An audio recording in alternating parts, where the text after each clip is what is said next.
Hello and welcome to Thyris Web Development Tips and Tutorials. A week ago, Tailwind Labs announced the release of an experimental just-in-time compiler for Tailwind CSS. In this video, we'll see what it is all about, how to install it with PostCSS for an existing project and a new project, and what are the new features that come with it. Here's the blog that gives some of the details. Briefly, we'll go through each of them and see what it is all about. You can also learn more about the project on GitHub right here. Alright, so what is this new JIT compiler? To show you what it does, let's create a new project with Tailwind set up as a PostCSS plugin. Let me open terminal, cd into the desktop folder. I'll create a new folder, Tailwind JIT demo, cd into it, and I'll open this in VS Code. Open terminal and let me say npm init -y with all the default options. We have our package.json file. Let's install Tailwind and all the other dependencies. Npm install -d Tailwind CSS, auto prefixer, and PostCSS CLI. Once this is done, you will see the node modules folder and also that all the dependencies are installed. Next, let's generate the Tailwind configuration file and the PostCSS configuration file with npx Tailwind CSS init and a -p option. So this -p option helps you generate both the configuration files at once. So you see, we have both Tailwind config.js and postcss.config.js with the default options, which is fine as of now. Now let's create a new folder, layouts, which will have all our HTML files. For now, we just need an index.html.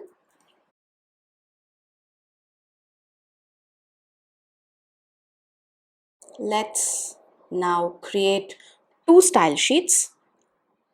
One of them is Tailwind.css, which will be our custom style sheet where we add the Tailwind directives, and another style sheet, styles.css, which is the file which gets generated using Tailwind, and that's what gets linked in index.html. So link /styles.css because it's in the root folder. Let me simply add a h1, hello Tailwind CSS. Let's add some classes like font bold, text 5XL, maybe text blue 600. Okay. Now in the package.json file, let's remove this and add a build script which uses PostCSS to convert Tailwind.css, to convert the styles within Tailwind.css and output it into styles.css. But I think we need to specify a proper path, so / and / here. Great, but right now we don't have anything in Tailwind.css.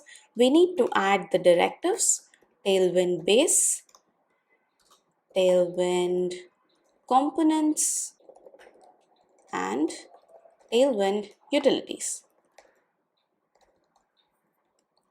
Great.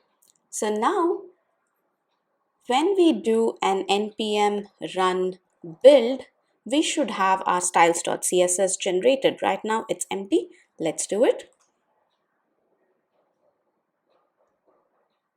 So you notice now we have thousands of lines, hundreds of thousands of lines of styles generated using this, and it also took quite some time, right?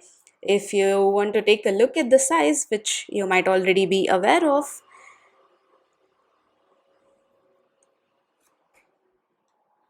It's as huge as 3.9 MB for just 3 classes of Tailwind that we have used so far. Yes, of course, you can use purge CSS and remove all the unused styles and bring down the CSS file size to a few KB, like 10 KB or 5 KB or something like that, but then that's only for production. What about development? With this huge a file size, sometimes your browser freezes, sometimes you're not able to use the developer tools faster, right? And also it takes so much time to build it every time. Sometimes, if a few seconds, that's quite expensive during development, which is the exact problem Tailwind JIT compiler solves. So let's see how that's done. For now, I'll just remove all these styles and save it. Let's install Tailwind CSS JIT compiler, npm-d install at tailwind css/git. So we have this here, it's installed. Now in the PostCSS config file, just replace Tailwind CSS with at the correct plugin, which is Tailwind CSS/git. And also in the Tailwind config.js, we need to mention this path. Earlier, this was not required for development, but with JIT compiler, you will need this for development also. So that would be our layouts folder and all the HTML files within it. So this will take care of all the folders within and all the HTML files. And also, if you want to watch the changes here and build automatically, you will have to have a -w option set for this build script. Okay, so let's see what this does now. Let me open up index.html, close everything else, and open styles.css in another tab here. Also, just for demo purpose, I will remove the base utilities for now. Let me just comment it out and close this. Great. So now let's do npm run build and see the magic.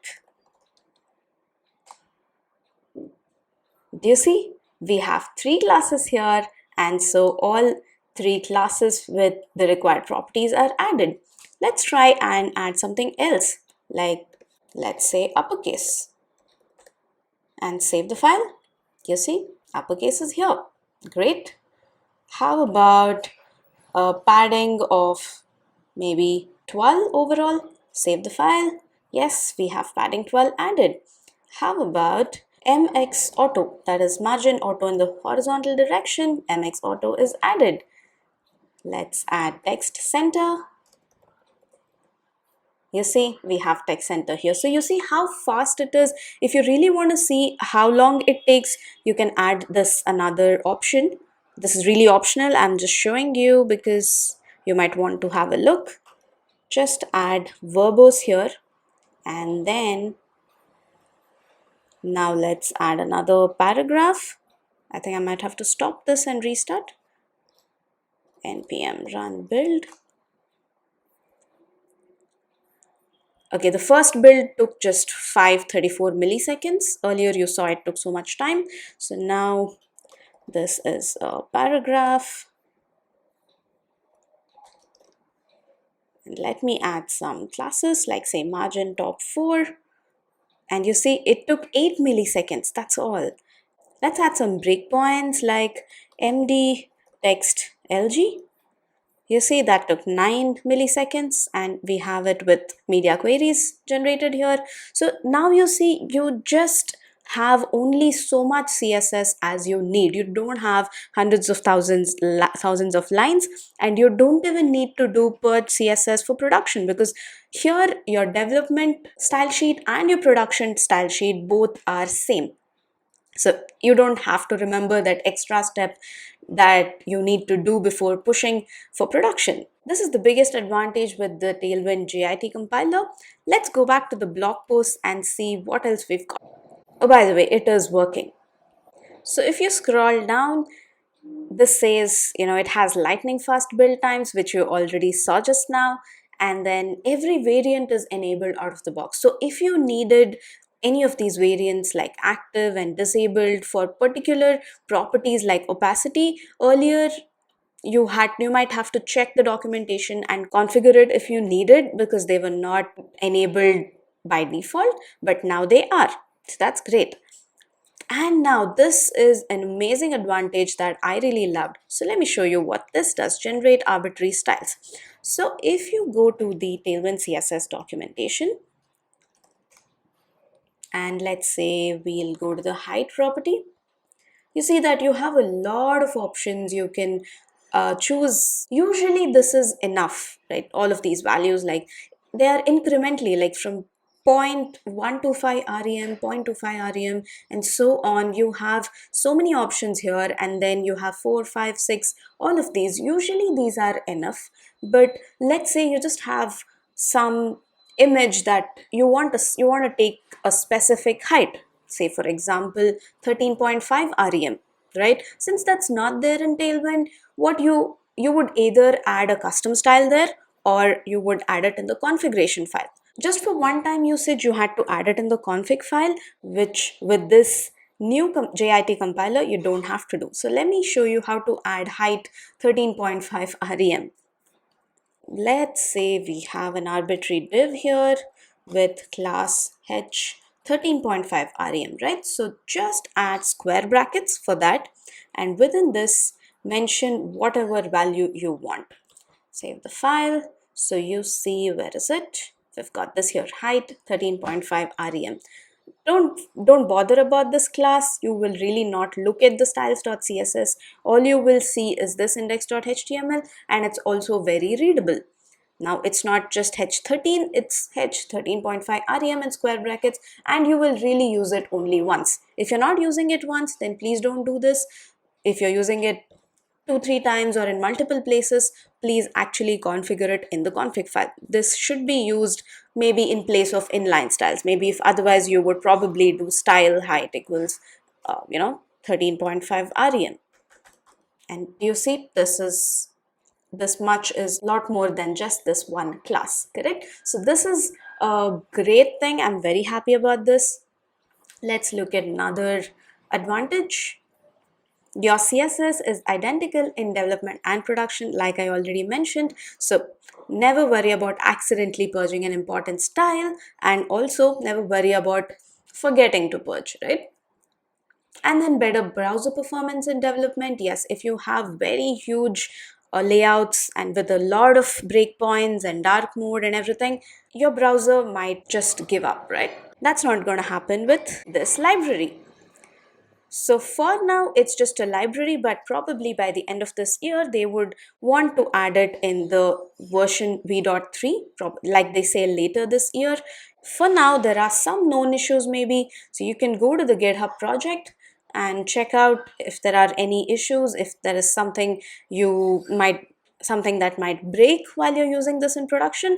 But otherwise, if you're happy, just go ahead, and it is safe to use this already in production. Just that in the future, if there are tiny little changes, you might have to make them. But otherwise, all the best. I totally love it. I'm using it already. Good luck to you. Thank you for watching. Hit a like and share this video ahead. If you enjoyed watching this, don't forget to subscribe below and turn on the notifications so you won't miss a single video from Tyrus.